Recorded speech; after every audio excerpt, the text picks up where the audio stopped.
guarantee you no other Land Rover takes off like this.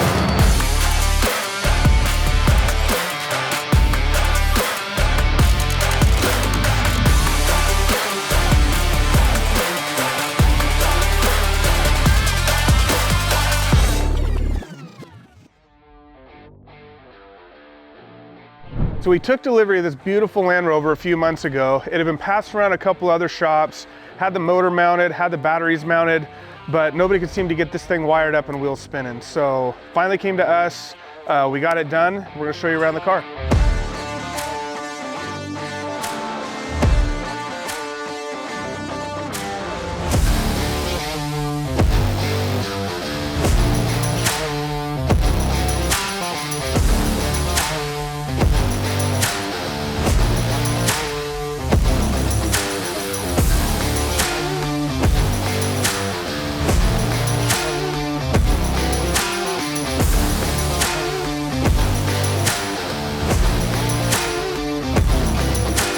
So what you're looking at here is a Land Rover Series II.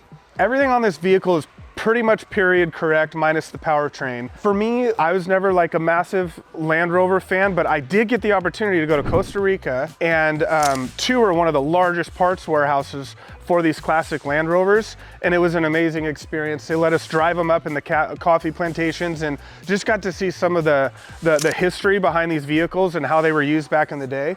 Really cool. This vehicle, bumper to bumper, it's basically all brand new parts, but staying period correct. So the suspension, the frame, everything is what it was back in 1962, minus the powertrain. So this thing came from the factory with an inline 4-cylinder and a 4-speed manual transmission. Now that might have been great for the coffee plantations in Costa Rica, but for here in Arizona, we needed to do some serious upgrades. So this upgraded engine bay now holds a Felton 55 kilowatt-hour battery pack, a brake booster, a power steering pump, and a DC to DC converter. You might be asking yourself, with all this stuff packed under the hood, where's the motor? So here it is, 225 kilowatt motor. This is a Tesla rear drive unit that is normally mounted transversely where the rear end is, with 2 axle shafts, 1 to each rear tire. In this vehicle, to maintain a all-wheel drive status of the vehicle, we mounted it basically in the center of the vehicle, like where the transfer case would be, and had to change some gearing. So JJ, can you talk to us a little bit about what we had to do from a gearing perspective to make this work with the front and rear differentials? Definitely. So like you just said, we still have the rear and front differential. Those still have gears in it, so it's not one-to-one. Like you mentioned, this is normally directly driven to the tires with the internal gear ratio. So since we're still going through the front and rear end, if we stick to the roughly 9-to-1 gear ratio that the Model 3 drive unit has, we would go maybe 60 miles per hour, if not less, wrapping the motor out. Yeah, top speed. Okay.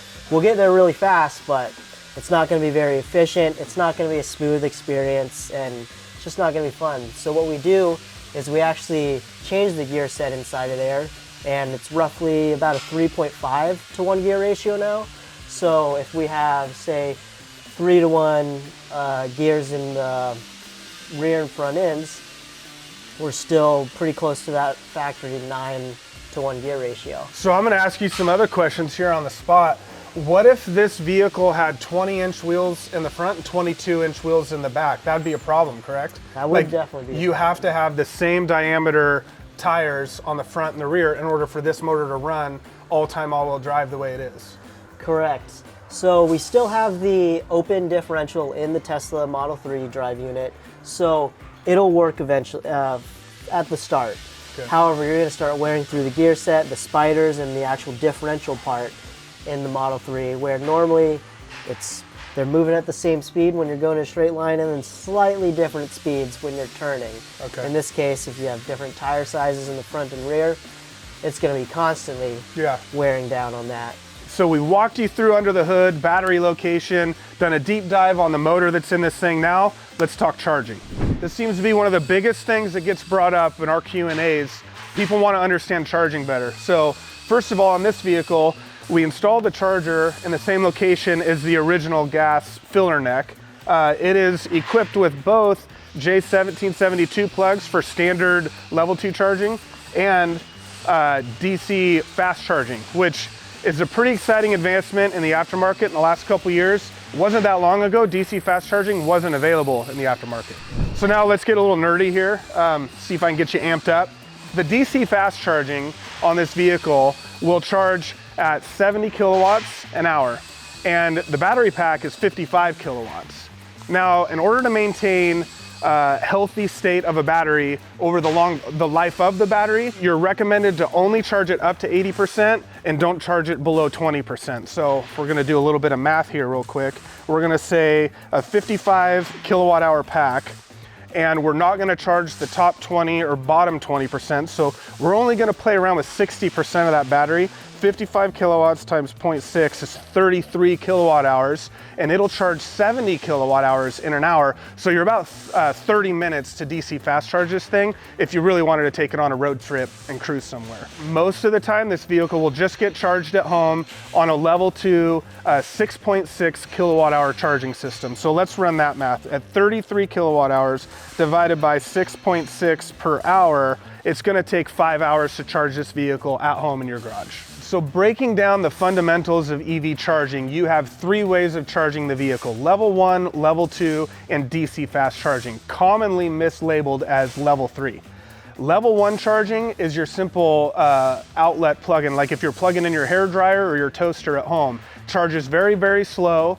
Level 2 is like a 30 amp dryer outlet like you have at your house, and that's got onboard charging equipment here, so you just need to get that 30 to 50 amps to the vehicle, and the vehicle houses that charging, and it's taking AC power and converting it to DC in the vehicle. DC to DC fast charging is when you pull up into a grocery store somewhere where it has a 1200 amp service powering 1 or 2 chargers, and it's sending DC voltage to your vehicle, and that is the fastest, most intense way to get juice into the battery pack on your car.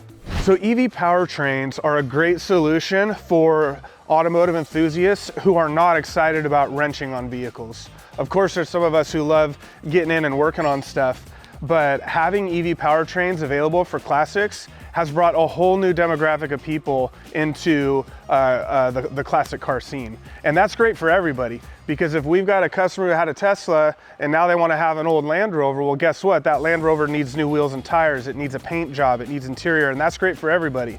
So all you haters out there on EVs, just remember, you painters, you're getting more paint jobs out of the deal.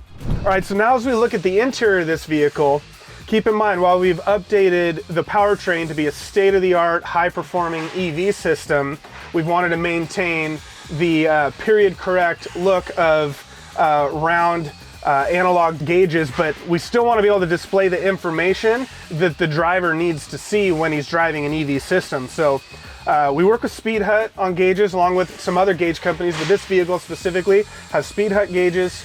It's showing the driver his miles per hour speed, amp draw on the motor, and battery level. So you can see, just like you would see a fuel gauge, am I 80% full, 50% full on the battery, while still maintaining that classic look in the vehicle. You might also notice park, reverse, drive, and chill mode if you want to take it out of high power mode. All right, I think we've talked about it enough. Let's take this thing for a cruise and show you how it performs.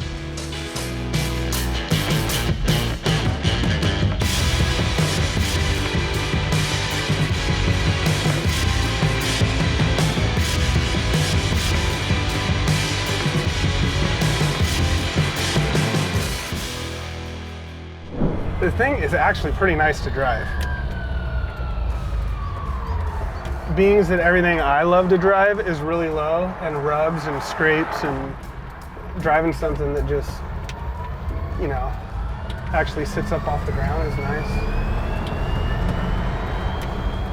So as a whole, this thing definitely still drives like a 60s Land Rover Series II, with the exception of really nice power steering and power brakes and way more power than a Series II needs. All right, I don't want to run into anything. But no, like the suspension's still pretty stiff. I mean, these Land Rover Series IIs were not built for comfort. They were built for utility. So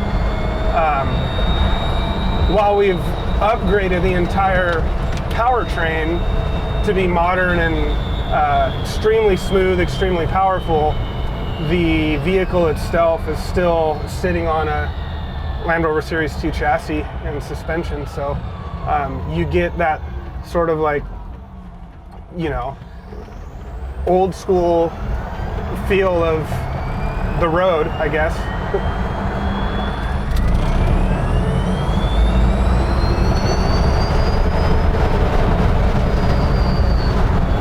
But we have amazing torque off the line in this thing now. I guarantee you no other Land Rover takes off like this. Yeah, dude, it is fast. I don't think this thing should be this fast, but that's all right. So last stop on our test drive, we're gonna hit up Copper Still for our Legacy EV in-person training happy hour. It's Thursday night, and every time we do an in-person training, we get the guys together, we get the shop together, so what better way to show up there than in a fresh test drive of a vehicle that we just got on the road.